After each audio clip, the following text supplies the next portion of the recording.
Okay, so you'll have copies, they're stamped copies, so those will not be what you sign when you go back or you deal with. The foreperson will deal with what I'm gonna sign here right now and give to you all. And that's for you to go along with. You can take those back with you. They're not very complicated. So, is there anything else we need to address, counsel, before we begin? No, Your Honor, we may begin. No. Okay. Ladies and gentlemen, in the matter of the Commonwealth of Kentucky versus Jamal Hillsman, the jury is instructed as follows. Instruction 1, presumption of innocence. The law presumes Jamal Richard Hillsman to be innocent of the crime and that the criminal complaint shall not be considered as evidence or having any weight against him. You shall find Jamal Richard Hillsman not guilty unless you are satisfied from the evidence alone and beyond a reasonable doubt that he is guilty. If upon the whole case you have reasonable doubt as to his guilt, then you shall find him not guilty. Instruction number 2, burden of proof.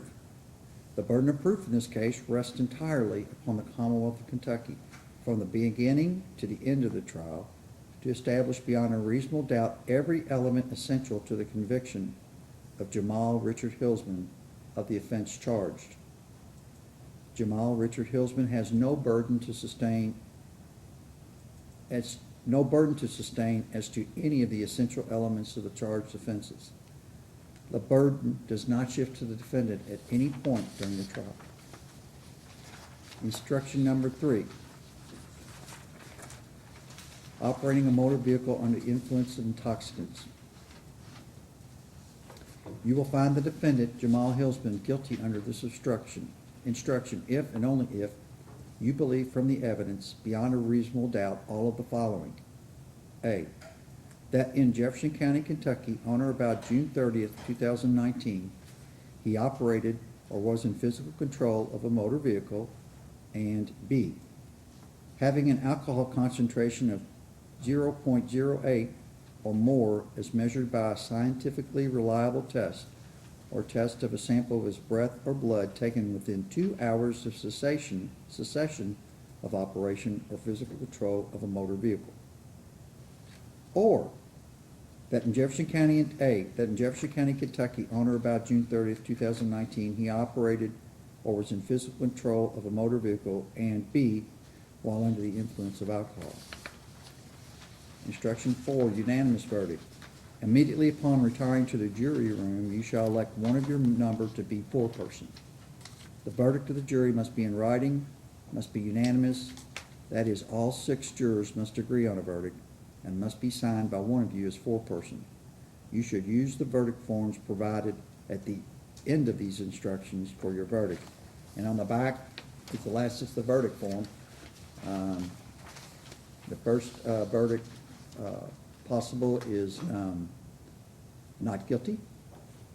The second verdict possible is guilty with a period of confinement. The third possible verdict is to find the defendant guilty with only a fine, and the final option is a guilty verdict with confinement and a fine. And that explains to you what your parameters are in each one. So with that being said, we're going to have closing arguments now. And closing arguments are an opportunity for counsel to argue the evidence that you've heard.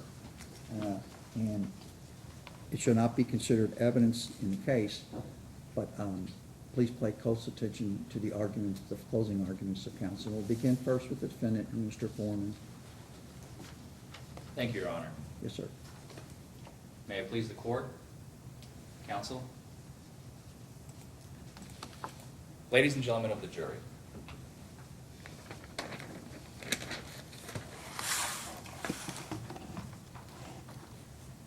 I may have the computer hooked Sure. up to the television, Your Honor. Certainly. Ladies and gentlemen of the jury, we come to the end of the case. Sober people get into accidents. Remember, we talked about this in the beginning, yesterday, at the beginning of trial. Jamal Hillsman was sober when he operated the motor vehicle at the time of the accident and before the police showed up. You have heard testimony here today, and we will get to that. But first, I want to talk about the instructions that the judge has just given you. I think the most important instruction when you go back to deliberate is found in instruction number 1 and 2. And we'll cover those. The first language in that instruction that you can see is, in legalese, it's a must. You shall. You shall find Mr. Hillsman not guilty. This is what the judge just read to you. Unless you are satisfied from the evidence alone. You can only consider the evidence in this case, nothing else. From the evidence alone and beyond a reasonable doubt that he is guilty. Beyond a reasonable doubt. There's that language again. Remember we talked about it in voir dire yesterday of how important it is to hold the prosecutor who shied away from that standard in voir dire. He shied away from it in opening because he knows it is a very, very, very high standard to meet, and he doesn't want to confess to you that this is the standard that he needs to abide by. And I understand that.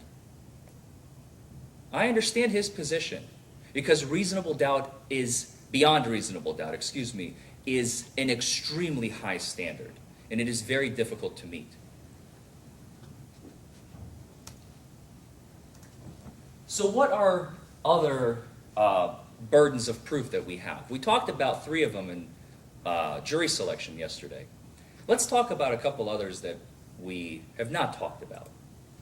Reasonable and articulable suspicion is the lowest standard. You're on I'm my sorry, you TV still went using away. that? You have to tell me when you're not using that anymore because the record has to, if we're not using that, the record has to be brought. Okay, so I'll put it back on, I think. I'll be using it throughout, Your Honor. Okay. There you go. Oh, God.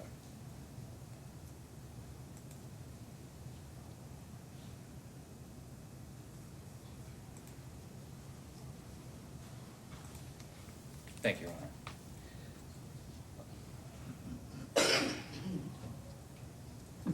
It disappeared again.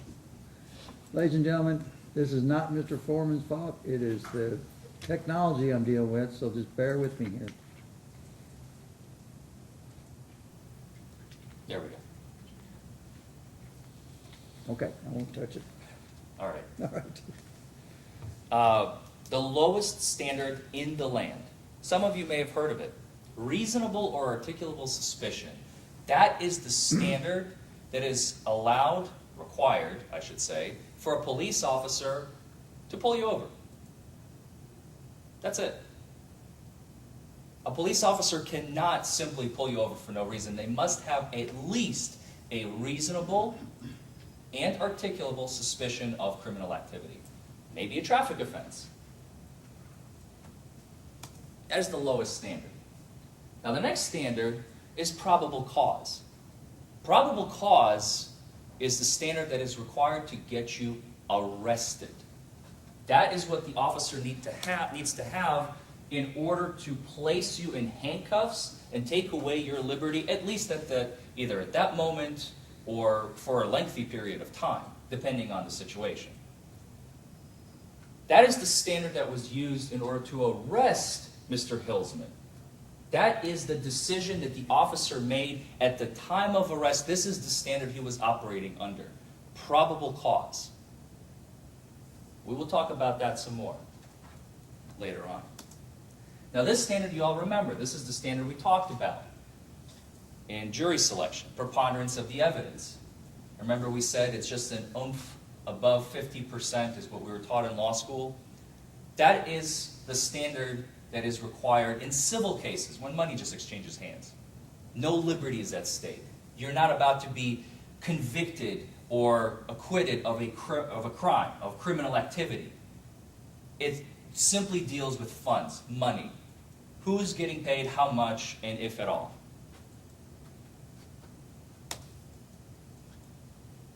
The next standard is clear and convincing evidence.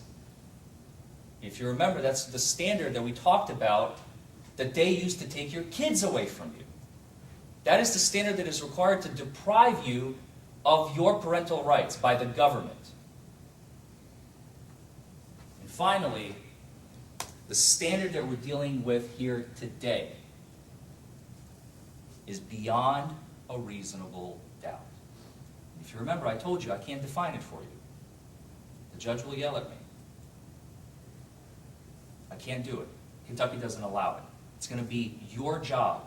But the best I can do is to show you how high on the spectrum it lies, so that you understand what your duty is when you go back to deliberate. So let's go back to instruction 1, a different portion of the instruction now. And this is very, very crucial language. If, upon the whole case, you have at least one, you don't need 2 or 3 or 4 or 5 or 12, all you need is one reasonable doubt as to whether or not Jamal Hillsman committed the offense that the government is alleging that he did. If you have just one reasonable doubt, going, well, you know what? I'm not sure. And it's not a far-fetched doubt, but a reasonable doubt, based on the evidence that you heard and saw. If you have, upon the whole case, just one, then you shall find him not guilty. That is in instruction number 1, the last sentence.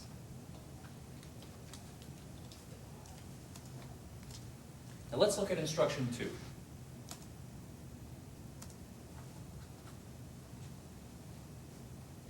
This talks about the burden of proof. I apologize, I think there was a typo on there. It says young instead of beyond. The burden of proof in this case, but this comes directly from instruction 2, in this case rests entirely upon the Commonwealth. We have no burden in this case. From the beginning to the end of the trial to establish, again, there's that language, beyond a reasonable doubt, every element essential to the conviction of Jamal Hillsman of the offense charged. If they have not done their job, then your verdict must be not guilty for Mr. Hillsman. So now, I want to shift gears and talk about the facts. Now that we've established what the law is, the judge read it to you, and I wanted to highlight the most important portions of the instruction so you understand what your job is when you go back to deliberate. I want to talk about the facts now. Mr. Hillsman, as I told you in opening, I told you what the evidence was going to be. Mr. Hillsman was at home. And the prosecutor made a big deal about what you remember, what you don't remember. This was 3 years ago. This was one of the most traumatic events that Mr. Hillsman has experienced in his entire life. I have been in an accident myself, I told you. I've been in 2 accidents. I know what it feels like, and I know some of you who, I don't recall if we had any answers directly from this panel, but I know in the panel, there were individuals who talked about the traumatic experiences they have experienced from accidents. And for Mr. Hillsman, this was a very traumatic experience. And he was terrified of the cop. He told you that. He was scared. He testified to that. He said he was scared when the officer asked him, have you been drinking? And I told you, yeah, he lied. He admitted to it. He lied. He was terrified. He just had a drink right before he left the house. And then this happens. The mental acuity that was required in order to perform evasive maneuvers to avoid a head-on collision Think about that. The few seconds after that, Jamal doesn't remember because he was in shock. I've been in accidents before. I know what that shock feels like. I know exactly what he was going through when he came to me and told me his story. I felt his pain. I understood him. The 3 seconds or so, the 5 seconds, 7 seconds, 9 seconds, we don't know. We don't know because Jamal doesn't have a memory of it. After the accident, he's finally makes a stop in front of that house. And you saw the damage. The brick was hit. There was no structural damage to the house. There was no testimony of that. You saw the fire department come and leave. They showed up, they took a look at it, they realized nothing substantial, and we saw on video as Officer Fritz was in his cruiser, we could see the truck, the fire department leaving, if you all remember. Yes, it was an accident. We're not trying to deny that. But Mr. Hilsman was not operating a motor vehicle under the influence. He was sober. He simply hasn't processed the alcohol yet. Do you remember the strength test that we talked about in, I can't remember if it was jury selection or opening, where you grab the mallet and it's got the scale with the little puck, and then there's the bell at the top, and the harder you hit it, you know, the object of the game is to have the puck hit that bell, and the bell rings. Well, at the time of driving, that puck was nowhere near that bell. If we were to imagine that this is the .08 scale, 0 being at the bottom and .08 being at the top, there was zero testimony that he was .08 at any point during operation of the motor vehicle. In fact, we will show you, and you've already seen it, I'll remind you, completely to the contrary. We'll cover that in a minute. At the station, no denying that. The machine said .099. 1 hour and 16 minutes after Jamal exited his vehicle, when the police showed up. 1:29 a.m. And I saw you all, you were taking notes. I know you have this in your notes. 1:29 a.m. is the time of the police arrival. 2:45 a.m. is the time of the test, or 2:46. I remember it's 1 hour and 16 minutes. I have it in my notes. 1 hour and 16 minutes later, he tests over the limit. The officer knew that. He's an experienced law enforcement agent. And he knew that Jamal, at the time of the stop, or excuse me, at the time of the accident, when he was conducting his investigation, he knew he was under. He knew that. And he waited and waited and waited. He could have given him a preliminary breath test, and he had a whole bunch of excuses. It wasn't calibrated, it wasn't this, it wasn't that. Where was that in the video?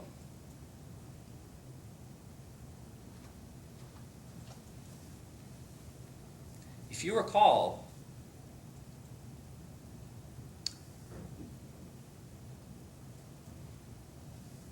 in the video, he even tells him, we'll come to that in a minute. In the video, he tells Jamal, you were drinking a whole lot later than earlier. He knew, and he took advantage of that fact. There was that whole discussion about the batteries.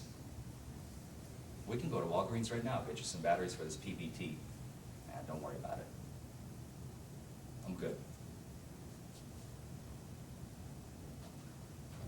Because he knew if Jamal had blown under, he would have to let him go. He would lose his DUI. I mean, he hit a house, for God's sake. I can't lose this DUI. I don't know, I might get fired for it. This is a serious case. I can't lose this. He placed his own personal interests ahead of Mr. Hilsman's. That's what Officer Fritz did in this case. And by the way, as we're talking about the evidence, Where is the owner of the house? Why didn't they come in and testify? Where's the owner of the car? Where are the neighbors? Where are the photos? They're saying there was damage to some vehicle. There was absolutely no evidence. We were never provided it. You were never shown it. Where's the evidence of the damage to a vehicle they're saying that Jamal hit? Where's the video of witness statements, witness interviews? On the video, there was a moment where one of the officers says, yeah, there was a guy who saw the whole thing. Where is he? I didn't see him testify. He saw the whole thing. They're hiding evidence from you all. They didn't bring essential witnesses that have essential pieces to the story, and they're trying to convict. This is not a civil case. The government is not asking you to pay money for him to pay money. The government is asking you to lock him up, to convict him of a crime, for him to have a permanent criminal record because of this incident.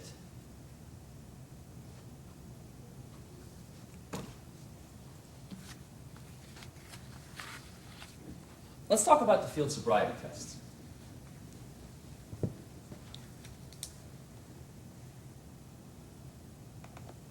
Over on sidewalk.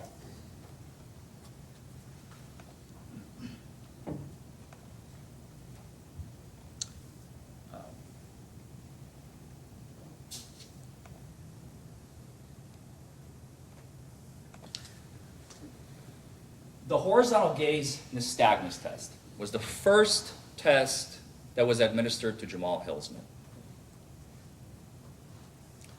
Or sidewalk for me. Just face this way. You ever did field sobriety before? No, sir. Okay. Just go and put your feet straight together and look at me. Put your hands at your side. What I want you to do is follow my finger with your eyes and your eyes only, okay? You understand? Now watch the camera angle. Pay attention. Mr. Hillsman's eyes are right here. Look at what Officer Try not to move your head Fritz for me. reported. Look at where he pointed his camera during the test. He testified that he saw 6 clues. You had the opportunity to see those clues on video if he pointed the camera like he was supposed to at Mr. Hillsman's eyes, so that you could see it. Officer Fritz hid that evidence from you. Why? You heard him testify. 1 out of 4 cases, the HGN is wrong. The test is wrong. 75% of the time it's correct. 1 out of 4 times, I get it wrong. I was taught that in the academy. The National Highway Traffic and Safety Administration has taught me that. He knows this. He could have preserved this evidence for you, and instead he intentionally hid it from you. All he had to do. Yeah, I know it's kind of a camera. steering wheel on your my eyes. contact. Officer Okay. buddies We're almost with done. him on the scene. Hey, come over here. You got a body cam? Yeah, do you mind just pointing it? I want to make sure to preserve this evidence in case this case ever goes to trial. That's all he had to do.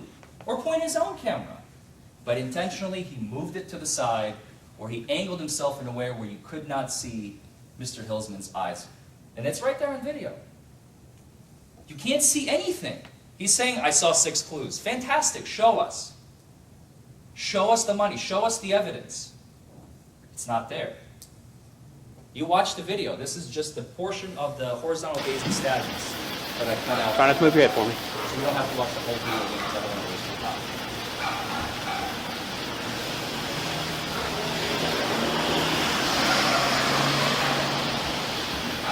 Okay. That's All right. it. There's another test I want you to do. Just imagine between me and you, there's an imaginary...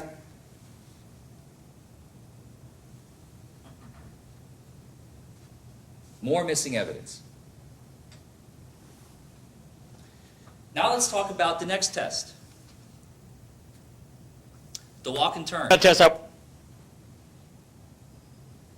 want you to do. Just imagine between me and you, there's an imaginary line, okay? What I want you to go and do right now is put your left foot in front of your right foot, just like this. Or your right foot in front of your left, I'm sorry. I told you wrong. Right foot in front of your left. So No, put your right foot. Right out of the gate, he's already trying to confuse Jamal. Right foot in front of your left foot in front of your right. I'm sorry, I told you wrong.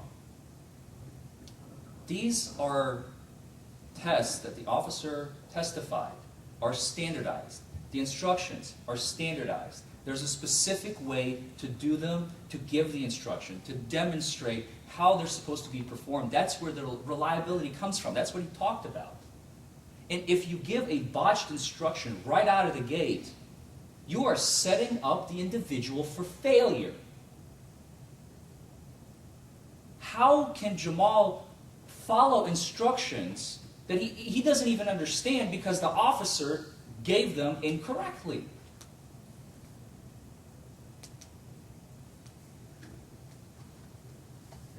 Front your left. Just put it in a straight line, just like that. Just imagine there's an imaginary line right here. What I want you to do is take 9 heel-to-toe steps, just like this. 1, 2, 3. And I want you to keep your hands to your side. I want you to take 9 steps, and when you get to the end, I want you to stop. You should be able to pivot, keep your foot planted, and just take a small series of steps. It don't have to be, that big of a deal. And I want you to take 9 heel-to-toe steps back. Okay? Just imagine there's an imaginary line. Do you understand any of that, or did I confuse you? Just confuse me, but you tried to do it. You didn't do it right. Okay. No, I'm just explaining to you. Go ahead, just keep your hands out of your pocket for me. Just go ahead and put your right foot in front of your... No, you just keep your hands down. It's just part of the test. Just put your right foot in front of your left and go ahead and begin.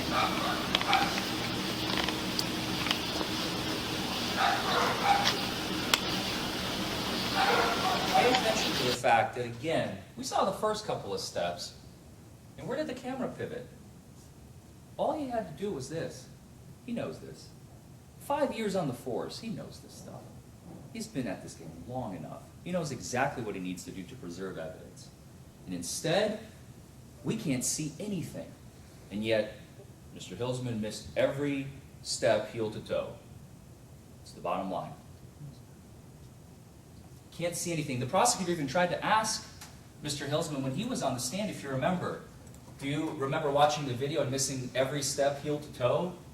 I objected to that because you can't see anything. It's not preserved. The officer intentionally omitted evidence for you all to see, and now he's testifying, oh yeah, I saw that. I saw that. That's how it happened. Those are the clues that I've seen. Show us. Don't just tell us, show us. You're trying to convict a man. Don't just tell us what happened. Show us what happened. You had every opportunity to preserve it, and you intentionally failed to do so.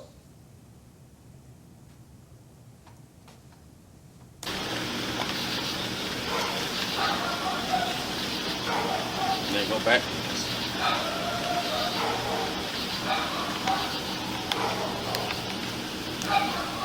Even admitted he was walking perfectly. He said that Okay. on the stand. There's one more test over on our sidewalk.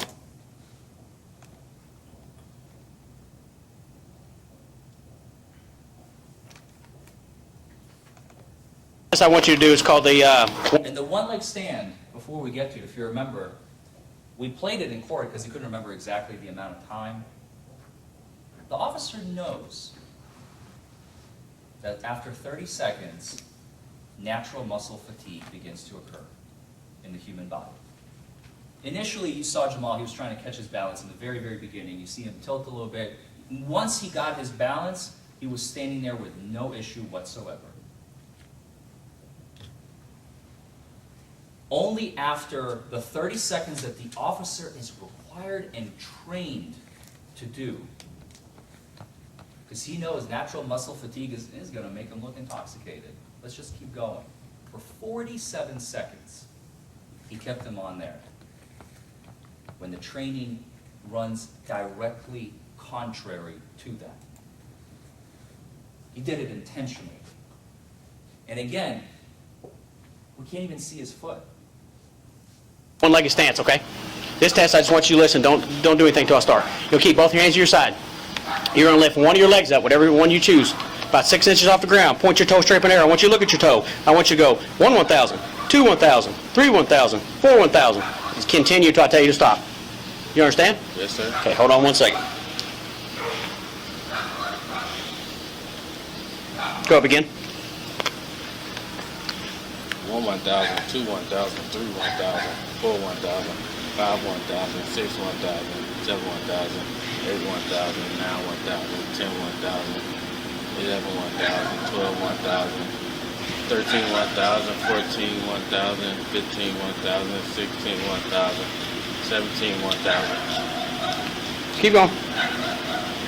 18, 1,000, 19, 1,000, Keep going till I tell you stop. 19, 1,000, 10, 1,000, 12, 1, 21,000. I can't do that. Okay. 21,000, 21, 1,000. You're good. You're good. So, It was confusing Jamal, because he knew this is how I can build a record. I'm just going to create evidence contrary to my training, fabricate evidence contrary to my training. And he admitted to that. He said 30 seconds is where I'm supposed to cut it off. He didn't do that. As you can see, Jamal, in all field sobriety tests, throughout the video, yesterday that we watched, and today, he is coordinated, he's walking normally, the cop even said that. He didn't stumble. He had no slurred speech, which is usually one of the first indicators of intoxication, no matter your tolerance. Slurred speech is probably at the top of the list, if not the #1 most common indicator of impairment. He testified there was no slurred speech. Why? Because we didn't hear it. Why? Because we have video. I said we're very lucky in this case. We have video. We could see exactly how sober Jamal was at the time of the accident. We knew exactly when we got the case what the evidence is, because we got a chance to see it, and now you get the chance to see it.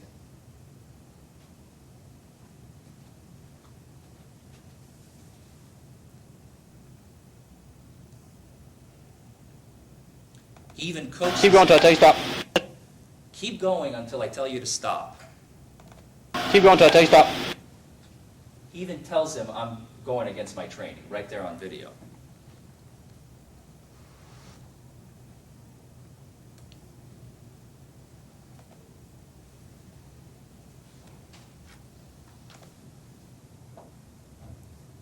So what did we just see?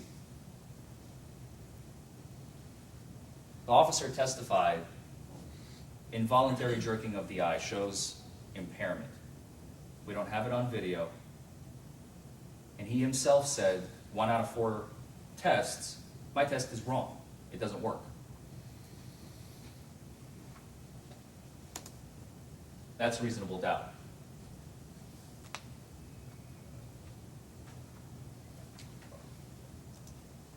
The second test, the walk and turn. Again, also, just like the follow my finger test, not preserved, not on video. You can't see it and judge for yourself. And he walked perfectly.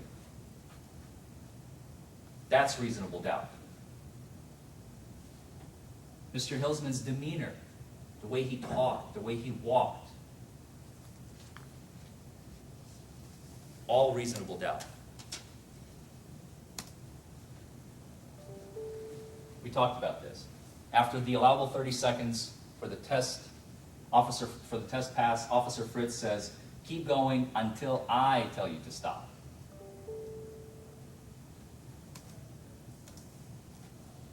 He conducts the test for 60% longer than he was trained to induce that muscle fatigue. Because he knows. The Highway Traffic and Safety Administration manual mandates that the test must be discontinued after 30 seconds due to naturally occurring muscle fatigue, as their scientific studies have demonstrated.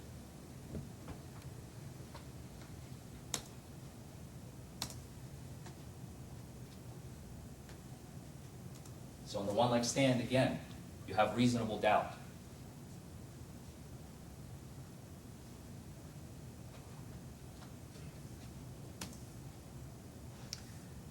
Now let's talk about the PBT,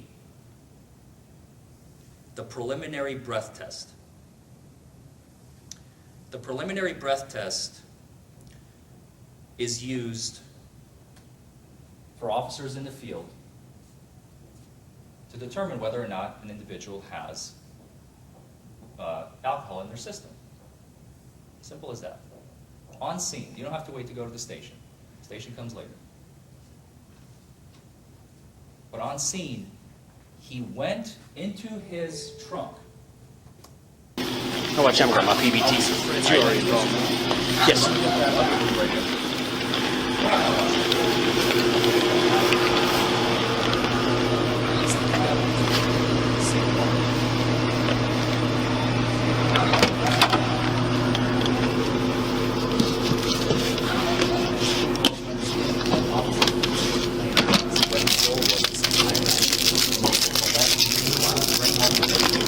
That's all we cared about. They didn't care about Mr. Hilton's future. All we cared about was to get his DUI and get out. See, this is a slice. So I cut out the whole time with this film.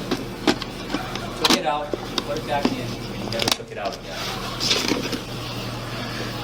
He testified that I asked him, you couldn't ask any of the other officers on scene, do you have a PBT? Oh, I know. I know they don't have one. We just have 3 in the department. The whole department, we have 3 PBTs. Okay. You could have at least asked. Oh, no. I don't need to ask. I already knew. I already knew. I know what every officer has in their vehicle at all times.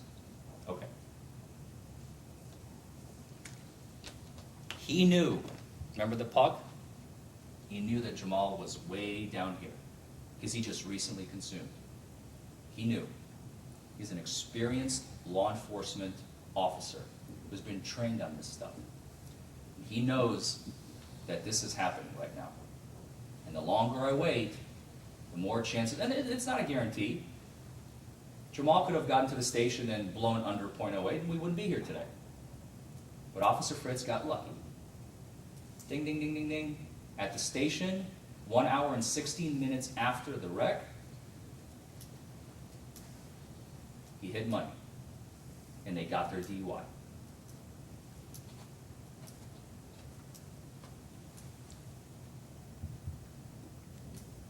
If you remember the conversation that Officer Fritz and one of his other fellow officers that were on scene, I tried to use my PBT, it is completely dead. And we're just going to refer him to officer with a cap because he never came here to testify. He could have told his story. He could have explained. I would have asked him, well, you said you could have went to Walgreens and got batteries for him, couldn't you? We never got a chance to do that. They never called him. They're hiding more evidence from you.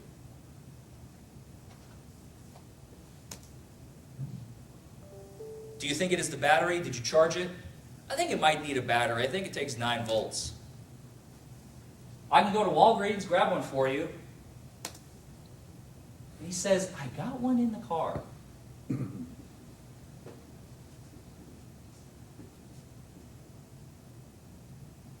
It needs a battery. I got one, but I need one. Which is it? It could just be operator error. I've never used one before. And I asked him about that. An officer, 5 years patrolling on the street, granted he did say that the initial part of his career he was a deputy. Okay, maybe they don't use PBTs. But he said that he joined Shively in August of 2016. This is June 2019. This is nearly 3 years. In 3 years, I asked him, you've never used a PBT? I even wanted him to clarify. Can you please explain? Oh, yes, I've used them on a few occasions, I think he said. I asked him, multiple? No. Several, a few occasions. I used the PBT, just not this model. I have a battery in the car, don't worry about it. But we're not going to be using it today. He knew exactly what he was doing. The fact that we don't have a preliminary breath test result is in and of itself reasonable doubt.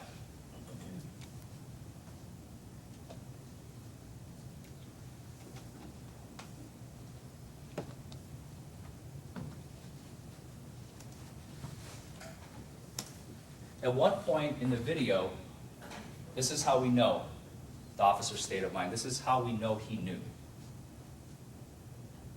When was the last time you drank? He asks Jamal. This is the third or fourth time. So remember, first Jamal said, no, I haven't been drinking, because he was scared to tell him. Then he said, yeah, I've been drinking. I don't remember what time, because he didn't want to tell him. Who would want to admit to the fact that you just drank to a cop that has all but being nice and friendly to you, and is after one thing, to get an arrest? Because it was a lot later than earlier, he knew he's an experienced law enforcement officer.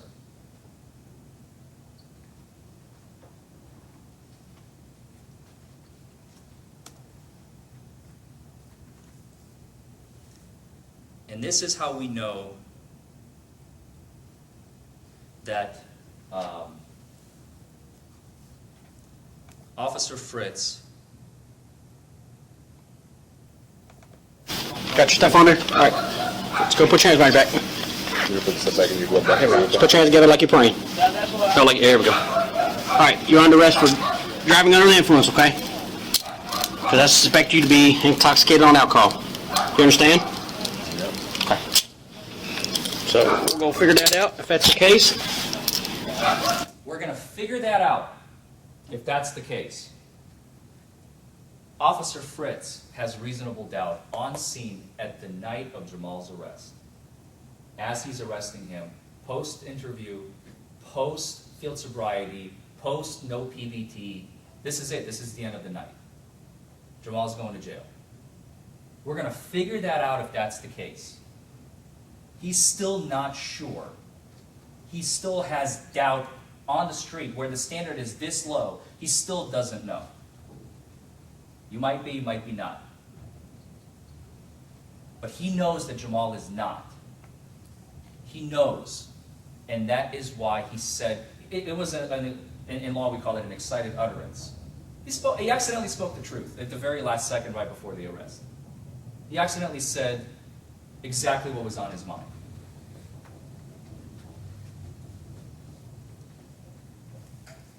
Because I suspect you to be intoxicated on alcohol. You understand? Yep. Okay. So we'll go figure that out if that's the case.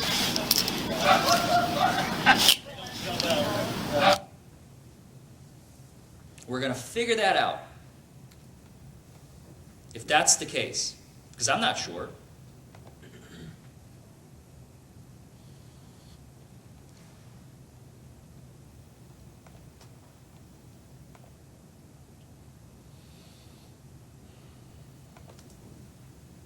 I suspect you to be intoxicated on alcohol.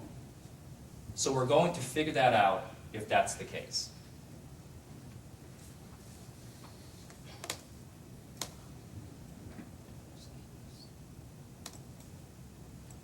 The smell of alcohol. At no point during the video did we hear Officer Fritz say, yeah, I smell alcohol on him. Never happened. He testified to it. And Jamal just recently drank, so he probably did. But that's still reasonable doubt because the video preserves the evidence as it happens, as it unfolds, when people speak what's on their mind. And sometimes they lie.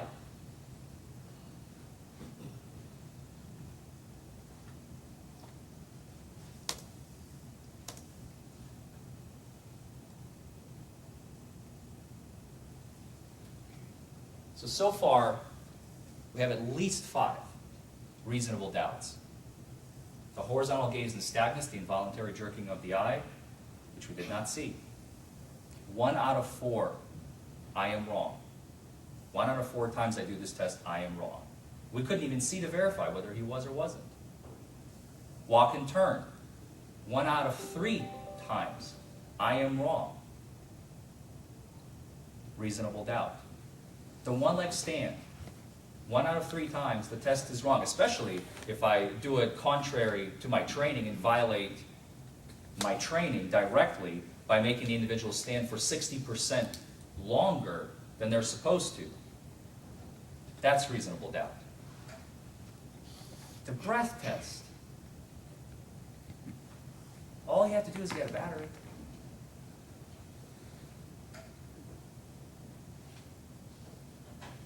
Reasonable doubt. The smell of alcohol. Reasonable doubt. He smelled of alcohol because he just recently consumed. That's the reasonable doubt. Just one is sufficient for a not guilty verdict. We have 5 in this case, and that's not all.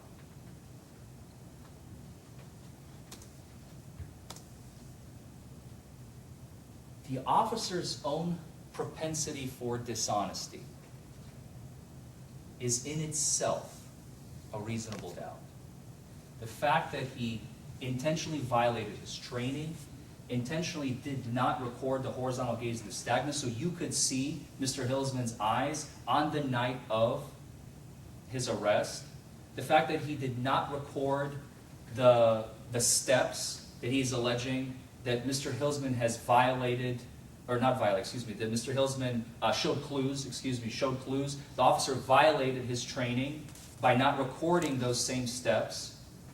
He did not record Jamal's foot as Jamal was holding his foot off the ground. He intentionally didn't do a PBT with a completely bogus excuse as to why he couldn't when everything was available to him, and he just kept jumping around. I need a battery, I have a battery. That in and of itself is reasonable doubt. And especially at the very end when he goes, you know, yeah, we're going to go and we're going to figure that out if that's the case. Because I'm arresting you for DUI, and we're going to go figure that out. Everything you just did, you're doubting yourself. You have reasonable doubt, Officer Fritz, on the night of Mr. Hilsman's arrest.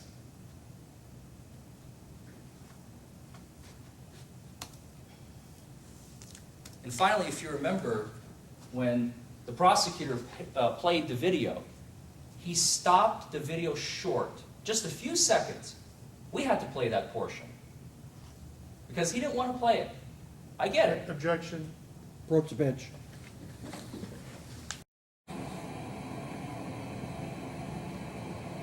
Judge, I object. I'm pretty sure we said, do we all agree we're going to play this video to this point? And let Mr. Foreman agreed. I think it's disingenuous to say that we didn't play that video when he agreed to it. No, Your Honor. We agreed on the portions of the video from the jail that we are okay not playing that. We're talking about the arrest video, and I told Jim that we'll be playing portions of the video ourselves, and Jim said, yeah, that's no problem. What I distinctly remember is this part about, because we sat out there and watched it all together, about him being cuffed and then told he was under arrest and then stopping. Right. Okay? And so it is disingenuous for you to argue that. And it's misleading. Okay? I've given you a lot of leeway, Mr. Foreman. I don't know how to cure this. I would like an admonish to the jury, please. I'd like to make an admonishment to the jury saying the district, the Commonwealth did not mislead you. It was agreed on not to play part of the video, and it was not to be used against the Commonwealth that they tried to mislead you. Your Honor, that was not the case. The agreement was, and I told Mr. Higgins, that there is additional pieces of video that comes after where he intends to stop it, because that is exactly where this very, very detrimental statement for the Commonwealth is. But that doesn't mean I was there when we talked about this and we agreed on it. Okay? It's not like I wasn't there. There was an agreement, and my recollection is that you said something to the effect of, I may play some parts just after that, but other than that, I'm fine. I don't think you can, based on that, I don't think you can argue that it was disingenuous of the Commonwealth to stop the tape. Now, But I'm not arguing that it's disingenuous. I'm saying that it cuts against their own self-interests. okay. Well, my ruling is I sustain that objection, and how I'm going to cure it is I'm going to say, tell the jury, and amongst the jury, that prior to trial there was an agreement to stop that portion of tape at subsequent or shortly thereafter the defendant was arrested. But that was not the agreement, that was the Commonwealth's intent, Your Honor. We never agreed to stop the tape there. I even made a point that we will be playing portions of the tape afterwards. I did That not. doesn't mean that, no, one person argues. One person argues. We're not gonna double team here. But you're arguing that them not doing that was still trying to hide something. We knew all about it. We knew ahead of time where they were gonna stop the tape. That doesn't mean they're trying to hide something. Okay? So that's my order. I'm going to admonish, I'm just going to tell the jury there was an agreement prior to the trial that the video of the scene would stop shortly after the officer arrested.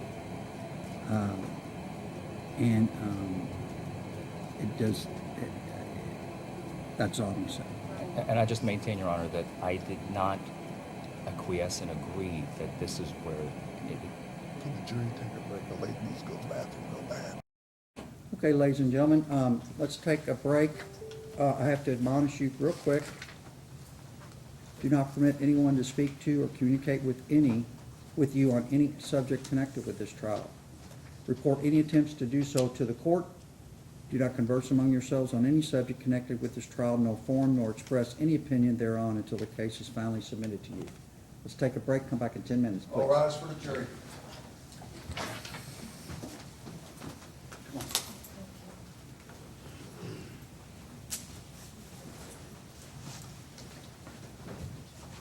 About 2 minutes, Judge. 10.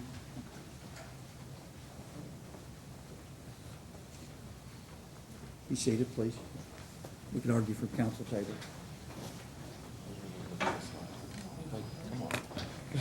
Okay, so the question for me, I made my ruling that I'm sustaining Mr. Higgins' objection, and the ruling, I have to tell the jury something. And my thought was that I would tell them, counsel and the court reviewed this video prior to trial. Mr. Higgins,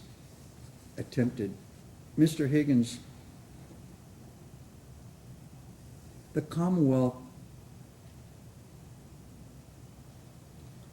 advised the court that it intended to stop the trial shortly after the defendant was arrested.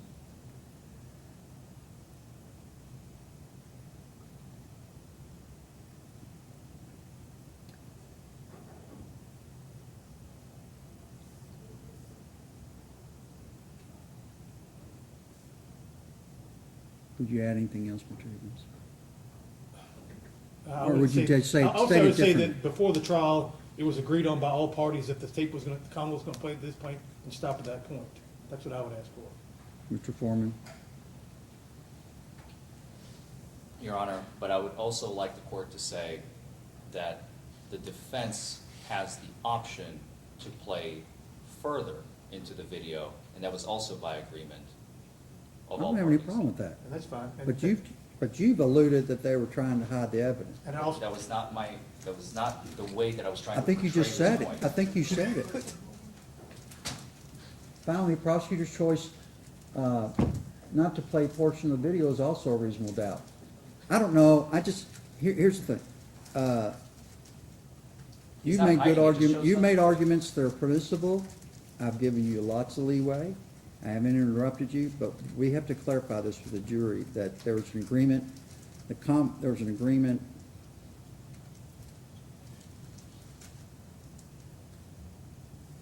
to play the video of the arrest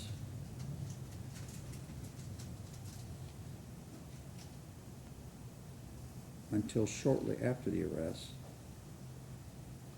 of the scene, until shortly after the arrest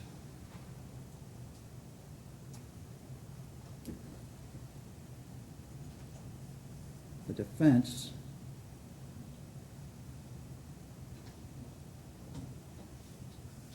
is entitled to play, or was entitled,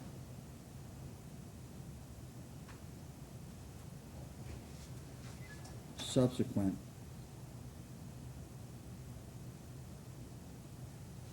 portions of the tape.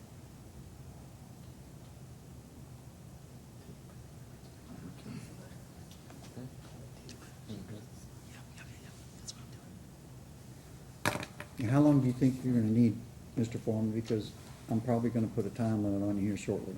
We've been going almost, you were going almost 45 minutes. I think I need about, maybe no more than 10, 15 minutes, Your Honor. I'm gonna give you 10 when we come back, okay? Understood. Time to get the case to the jury, and I also want to give the opportunity for the Commonwealth to close as well, okay? Oh, they have a right to close? Understood. Thank you, Your Honor. What That's time fine. did we have until the jury came back, sir? I gave them 10 minutes, so we're probably 5 minutes into it. I'll take a bathroom. I'm gonna keep the record running, so everybody knows.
Yeah, I try to use my people.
Thank you, sir. Are they all ready? Yes, sir. Bring them in.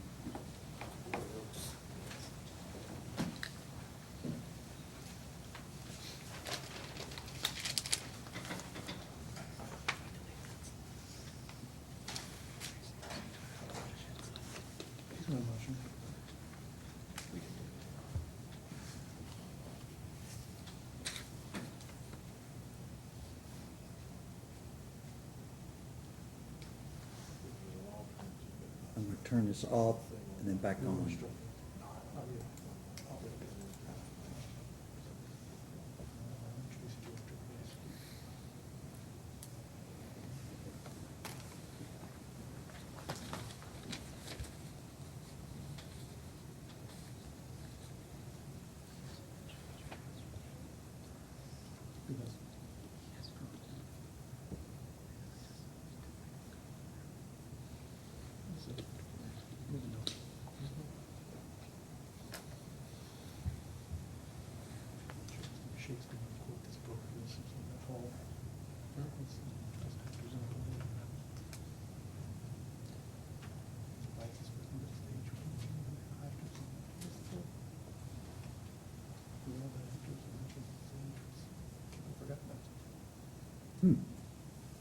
He said they were ready.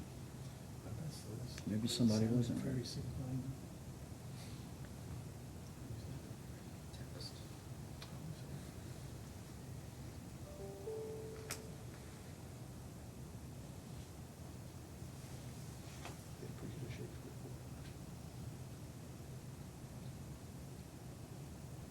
they would. We have 3 teachers in our junior.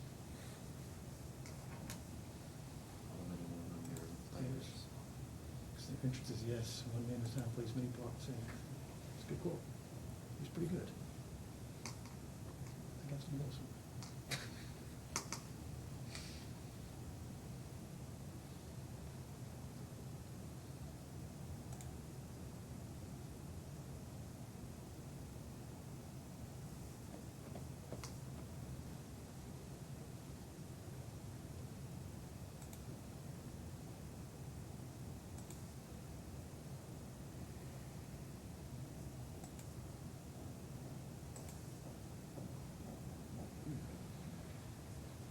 Maybe somebody said, well, y'all can have a seat.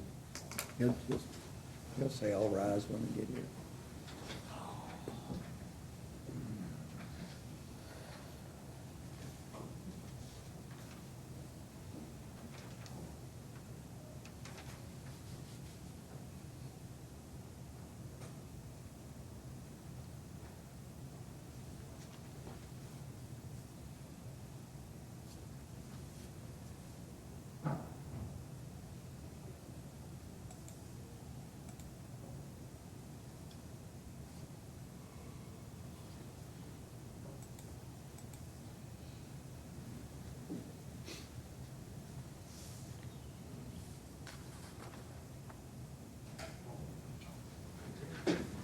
Sorry.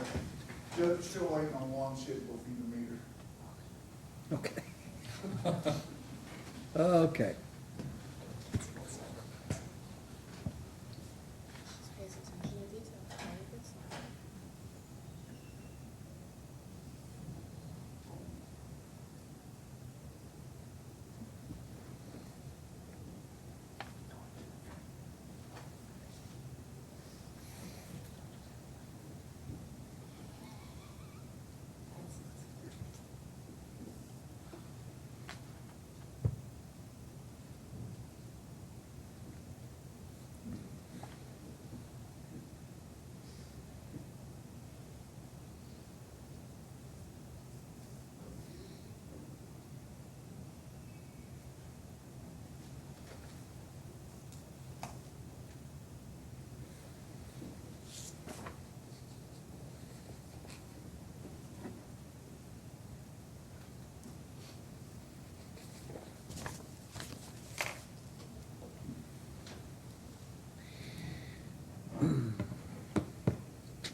All rise for the jury.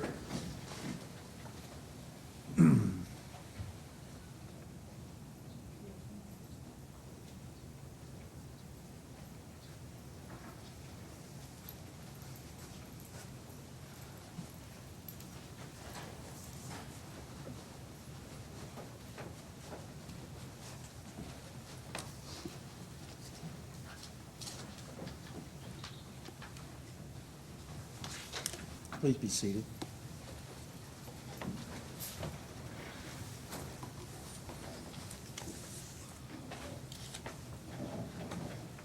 Ladies and gentlemen, while we were on break, the court conferred with the parties and admonishes the jury as follows. Prior to the commencement of trial, there was an agreement between the parties to play the video of the scene until shortly after the arrest of the defendant. The defense was entitled to play subsequent portions of the tape. So keep that in mind in your deliberations. Mr. Foreman, you may Thank you, Your Honor. continue. Thank you.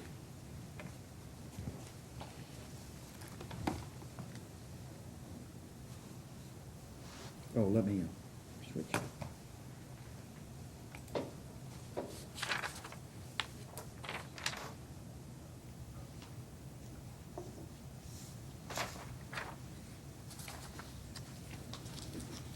Okay. I want to revisit a portion of the video when the officer was talking, Officer Fritz was talking to his fellow officers on scene when they were talking about the PBT. Yeah, I tried to use my PBT, it's completely dead. Hey, batteries you charge? I think when Mike gave it to me, he said it needed batteries. Because I want to say it takes 9 volts. Look at it and figure it out. I'm going to Walgreens. I'll grab one for you. Well, I got one in the car. I should have did last night when I noticed it was dead. Or it could be just operator error, because I've never used it before. He's dancing around the whole PBT issue. And this is where Officer Fritz confirms and tells Jamal So, that I suspect you've been drinking a lot later than earlier, when Jamal lies to him and says, yeah, I drank earlier. when's the last time you had some drink? Because it's been a lot later than earlier.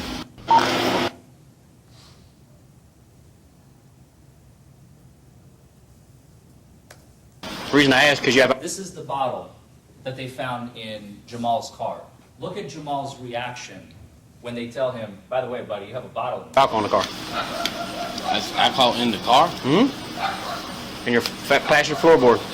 There's a bottle of, I don't know what kind of alcohol beverage with some Red Bulls. So you want to tell me about that? That was from the other day. That bottle was empty. Okay. In the bag. Okay. That's why he's asking about No, it. that's what I was asking, because I'm not trying to accuse you of anything. I just happened to see it in there. We don't ask questions because we already know all the answers. I mean, sometimes we do, but for the most part, That we just was ask. from Friday when I got off work. Okay. Pay attention to his initial reaction. The reason I ask, because you have alcohol in the car. That's alcohol in the car? In your passenger floorboard. There's a bottle of, I don't know what kind of alcohol beverage with some Red Bulls. So you want to tell me about that? That was from the other day. That bottle was empty. Okay.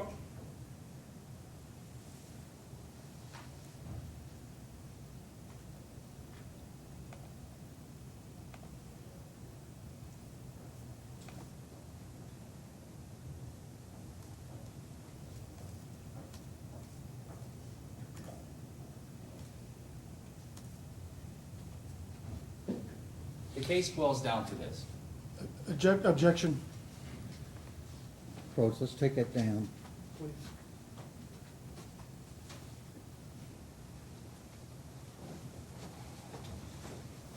This slide is incorrect. This slide is incorrect.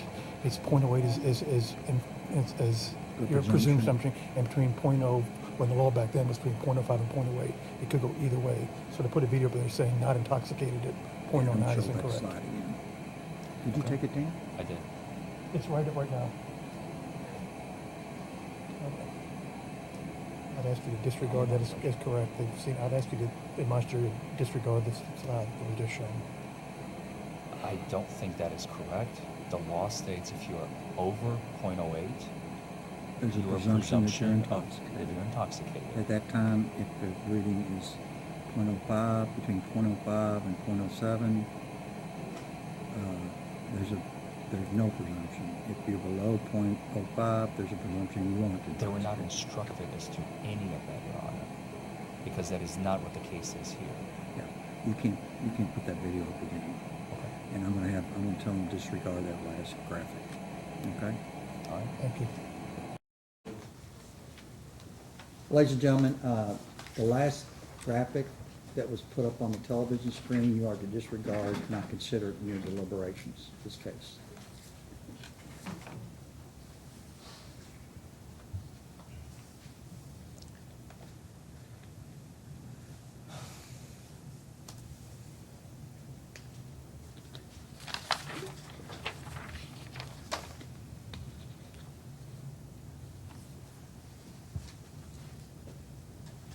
At the time, 6 foot, 190-pound man, Jamal Hillsman, was accused of something he did not do. The Commonwealth here today is going to proceed under 2 sections. This is instruction 3 that I want to jump to talk to you all about. You will find the defendant guilty if and only if you believe from the evidence, and here's that language again. Notice how many times in these instructions that language is found. At least 4 or 5 so far by my count, because that is how important that standard is. Beyond a reasonable doubt, all of the following. A, no contesting. Jamal was driving, we saw him in the driver's seat. There's absolutely no contest that he was in operation of a motor vehicle on that night. B, having an alcohol concentration of 0.08 or more as measured by a scientifically reliable, and I want to focus on that just for a second. Scientifically reliable. The Commonwealth presented no evidence that that instrument is scientifically reliable. They have shown records that it's been calibrated. They've shown records that it's been calibrated that day by the operator, Officer Lanoe, but they have shown no evidence that the instrument used in this case was scientifically reliable. Objection. Overruled.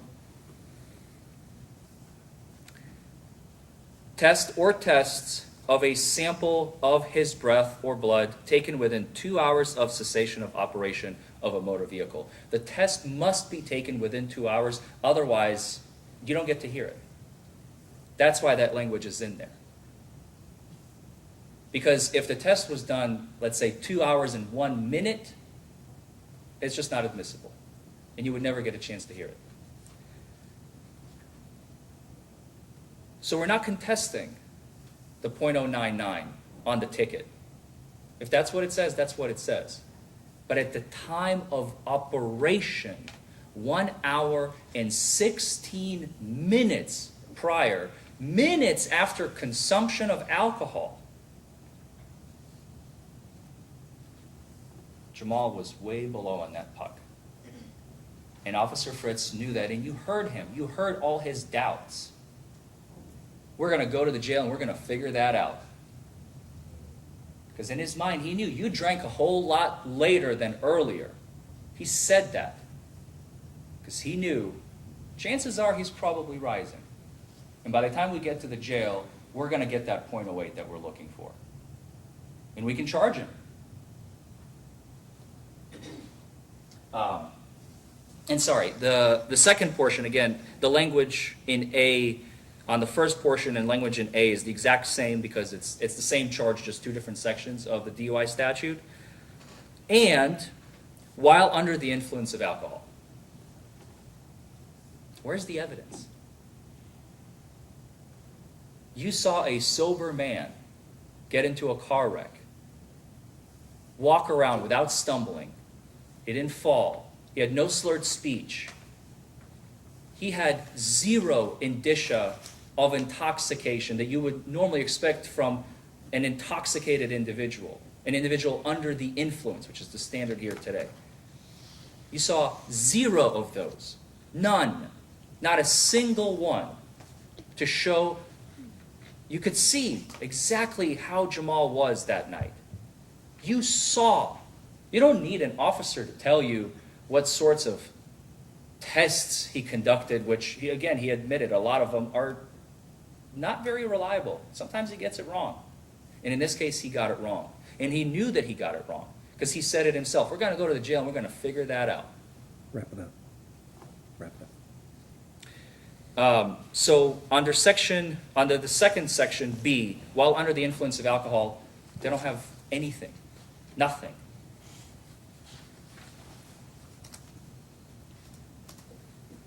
Remember instruction 1? That's the standard that you are to follow. You shall find Mr. Hillsman not guilty unless you are satisfied from the evidence alone and beyond a reasonable doubt that he is guilty. And if, upon the whole case, you have at least one reasonable doubt, then you shall find him not guilty. And in this case, we have shown the involuntary jerking, the walk and turn, the one-leg stand, the absence of a preliminary breath test, the officer's propensity for dishonesty, and the statement that he made. Those are all, in and of themselves, enough to acquit Jamal Hillsman of DUI in this case. And when you go back to deliberate, I am certain that you will have no other choice than to render a verdict of not guilty on all charges for Mr. Jamal Hillsman. Thank you. Mr. Foreman?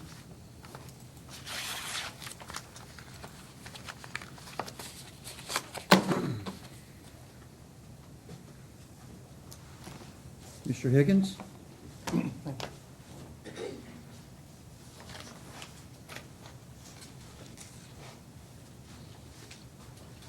Please, the court. Foreman. Ladies and gentlemen of the jury, first of all, I'd like to thank you for your service. I know it's been a long 2 days for you, and I promise you I will be as brief as I can here with still doing what's necessary and get you out of here for a decision. Before I get started on my brief closing here, I'd like to just make a few points about the instructions you've been given about what Mr. Foreman said. After the instruction at the end, there's also a sentencing phase there too. I'm going to kind of skip to the end. We have an option to find not guilty or guilty in 3 different situations. You can find for basically some money, some jail, or a combination of both. I'm actually not going to make a recommendation on that. I'm going to leave that to your discretion at the end of the trial. And just as to this case, just a few points, Mr. Foreman. Also, I just want to point out too that Officer Fritz is not who's on trial here today. I'm not sure where all that hostility came to, and all the allegations against him came from too, but he is not who's on trial here today. The only thing we're here today to face is with the outcome of Mr. Hillsman, who's charged with driving under the influence. And as the instructions point out, just to make clear too, as Mr. Foreman said, the one I want to focus on is instruction 3, where basically there's 2 elements, driving and then some intoxication on it too, but there's 2 ways you can do it. So there's 4 things written on here, just to be clear. You can prove it 2 ways, driving and under the influence, or driving and a .08. The Commonwealth doesn't have to do both, they can just have to do one. But I believe in this case, we've actually shown under both scenarios. But to be clear, we only have to show 2 elements, driving plus .08 or driving plus under the influence. And I believe we have shown that in this case. And finally, my last point in the instructions too, before I go on, and is the one thing I'd like to point out to you also in the instruction, under the .08, as the judge instructed you, if it's having an alcohol concentration of .08 or more by a scientifically reliable test. And yes, I am the prosecutor, and I do have the burden to prove this case to you. And I presented a scientifically reliable test in the Intoxilator 5000 that was calibrated and testified to. But I cannot, a preliminary breath test that was not calibrated and not working, and preliminary is not scientific, is not something I would present to you. So with that said, briefly, I'd like to just go over some points before we finish. So So with that being said, I'll go into the second theory about under the influence. Why do we say that? First and foremost, the defendant admitted that he was drinking alcohol. The officer testified that he had red bloodshot eyes and the odor of alcohol. And this was not a car accident, this was a car crash. Jamal Hillsman, who testified that he was going 30 and 35 miles an hour for this supposed car that came his way, he said he overcorrected. Okay, that could happen, jerk your car. But then going at this speed of 30 miles an hour, drives off the road, all into the grass, over the sidewalk, nicks a parked car, goes through a yard, goes through another yard, comes to the final third yard, goes through the bushes, and hits a house. That is not an accident. That is a car crash. We also have the field sobriety test. I'm not sure where Mr. Forman said there was no indicia of that. I'm not sure where he got that from, but there were the 3 standardized field sobriety tests the officer testified to. The standardized test that they always use in the National Highway Transportation Association. The HGN test, we're looking for the involuntary jerking of the eyes to indicate alcohol and coming out to the maximum deviation. He said he was looking for 6 clues. He saw all 6 clues in this situation. So there's 6 things. The walk and turn, we had to watch heel to toe, take 9 steps. Yes, the camera did not show all the steps, I admit that, but the officer testified too, you can see some of them, that he missed all 9. Not that he's made one kind of mistake and maybe made a mistake, but 9 times out of 9 going forward and 9 times out of 9 coming back, he couldn't do the simple task of putting his heel to his toe. That indicated alcohol intoxication. And the third field sobriety test, the one-leg stand to see if he could stand there. And we saw that he initially fell over to the side, fell over again. Mr. Forman talked about maybe muscle fatigue, maybe. But what I noticed that when he counted, he was not necessarily the stand, but actually him counting. He counted 1, 1,000, 2, 1,000, and yes, he did, up to about 15, 16. But then when he was counting, he went back to 19, 1,000, 10, 1,000, 12, 1,000, 21, 1,000. I would say that is a significant error on someone who cannot count, not just a minor mistake, but to 16 to 19 to 10, 12, 21 is a clear indication of someone under the influence of alcohol. All these things, not just one little small thing, but all these clues point to the intoxication of the driver. And the opinion of Officer Fritz, who was the only one there that day, who had the training experience, who actually saw how he was and how he smelled. And I would say Officer Fritz was nothing but professional and polite. I saw no indication of him being vindictive or trying to scare him or do anything that Mr. Forman alleged him to do. I think he was quite professional and polite in his case. All of that being said, the other option, which is, I would say, a strong one, more likely, really don't want to say it doesn't matter, but the first option is saying that someone is driving a car and the law is clear, having a breath test above a .08 within 2 hours is guilty of this offense. And that is exactly what we have here today. The law is clear, the law is simple. Driving a car above a .08 within 2 hours, guilty of the offense. There was nothing to contradict that that test was not the same reliable scientific test. Officer Lonawea says the one he always uses, goes through all his procedures, the same standardized procedure he uses every time. He explained to you how we had the maintenance records. They did the test. They'd go 000s, make us working good. Have a little test, which it did. Below 000s again to clean up the machine. Then had the test, which he registered a .099, and then cleared it out again. Everything was in working order and reliable and calibrated and the same standard operating procedure. Clear as day. Nothing contradicted that. And he even told the defendant, hey, you blew a .099 above the legal limit. Informed the defendant of that. And if he had any concerns at the time, even said, gave him the right saying, hey, you can go get your own test now. If you don't like this test, you can get your own independent test of your choice. And he did not. That is the case the Commonwealth has presented to you. I believe it is clear from the law that he is guilty of this offense, and we have met our burden of proof in this case. What is the defense's story? Basically, he admits to drinking, and his story is that some other car got in his way. But what can you say about the credibility of the defendant, who admitted that he lied that night, lied to the officer by his own admission? Was asked when the officer first pulled him over. The officer wasn't yelling at him or, hey, are you okay? Yeah, okay. Have you anything to drink tonight? No, he said. He instantly lied to him. Okay. Waited a little bit longer, gave him some chance, gave him a second chance. Have you had anything to drink tonight? Oh, yes, had something to drink. When was that? Earlier. What time? He did not know. Did not know when he was drinking alcohol that night. A little more time passed again, and now they show him that, hey, we found an empty bottle of alcohol in your car. Here it is right here. Have you been drinking tonight? Well, no, that was the Cavassier from a day ago. That's a different bottle. And then a fourth time again, have you been drinking? And now, oh yes, he admitted now, finally, that he drank that same Cavassier cognac, the 4 ounces of that bottle. He also testified that he was in shock that night, that he couldn't remember anything about that. And on the night he couldn't remember the time, he couldn't remember even driving that car off the road, through the yards, hitting the car, multiple yards, hitting the bush in the house. He couldn't remember that. But now, 3 years later, he can exactly remember that at 1:20 in the morning, I drank exactly 4 ounces of Cavassier, and that I do remember. But I will say, you can judge his credibility on your own, that again, that really doesn't matter.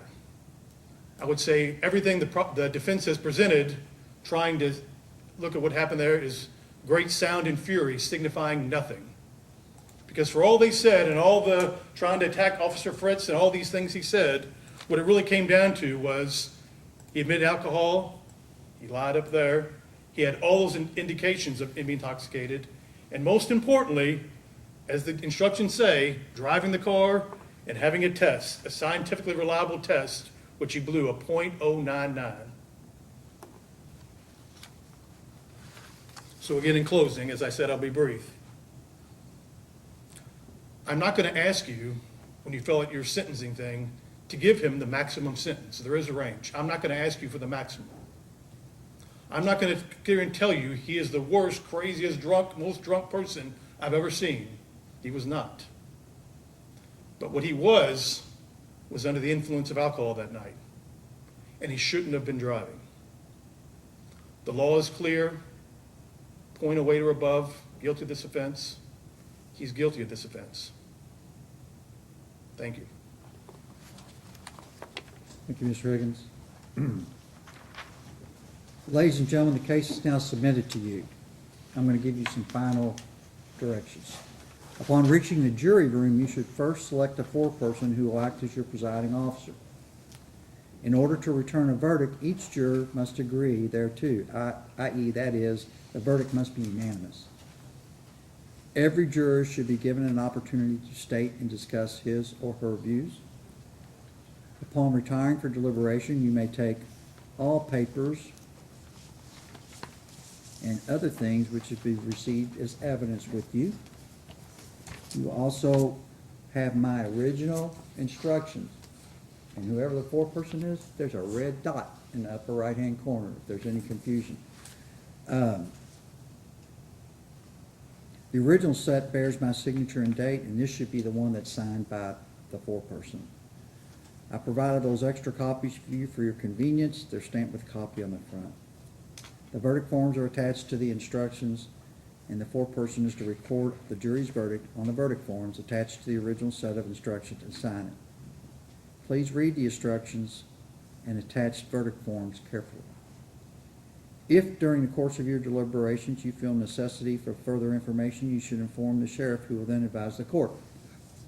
I've got the video that was entered into evidence. If you feel like it's necessary to view any portion of the video, let the sheriff know. I will ask you to leave your notes in your chair, and also to leave your cell phones. Turn them off and leave them in your chair. I will make certain that no one touches or goes near your cell phones, okay? So we don't have that back in the jury room. Sheriff, would you come forward, please? Do you solemnly swear to keep the jury together, to allow no person to speak to or communicate with the jurors on any subject connected with the trial, and not to do so yourself? I do. Right. All rise for the jury. Leave you notes on the cell phones. There'll be somebody in here. There's somebody in here watching. Absolutely. If you want to take something to drink back there, that's fine. We don't go in that way. All of us.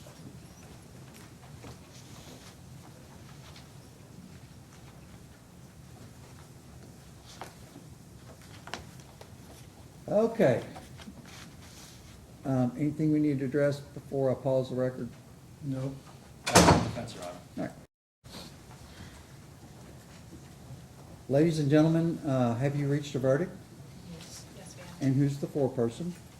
Would you hand the verdict form to the sheriff, please? Thank you.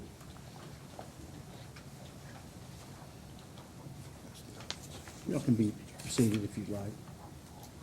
We'd like to remain standing out of Okay. respect for the verdict, Your Honor. Yes, sir.